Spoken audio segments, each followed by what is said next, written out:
Why it's important to not only look at your own data or have an agent give you the data, but do it over time, because what you'll find, something will come on the market, and based off of the trajectory that you know you're going, you'll be able to put in an offer, the right offer, and just get it. It's all in the numbers. It really is. It's not like looking at the front of the house and be like, that looks nice, I think it's a good deal, boom, right? You get to lower your emotions too.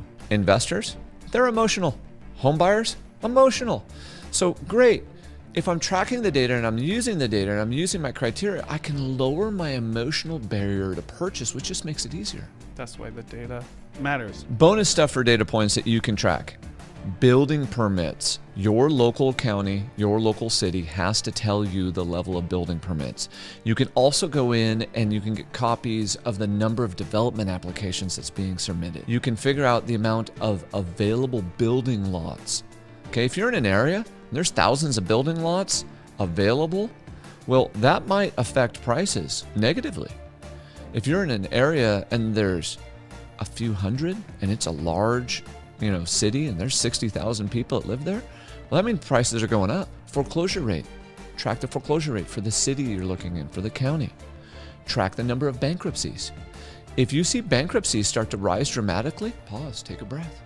What's going on? Look at population trends. Next bonus one, if the city or county you're buying in is growing and there's a low unemployment rate and there's awesome jobs, Boeing, Microsoft, Facebook, you're a tech hub, a venture capital hub, you've got a port, I'm just talking about our metro. Those are things that draw people to the area. Also, you want to look at land use trends. This is something people never look at. Is it getting harder to build and develop in that area? If it is, prices are going to go up. That's it. These are bonus things, but we always like to look at the first level of data and be lazy and be like, oh, yep, that makes sense. What if you layer in all these other things? Have you just lowered your risk significantly?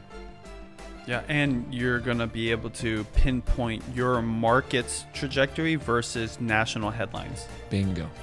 I can lower my emotion, I understand where we're going, and I can make full, educated decisions that's going to help me reach my financial goals.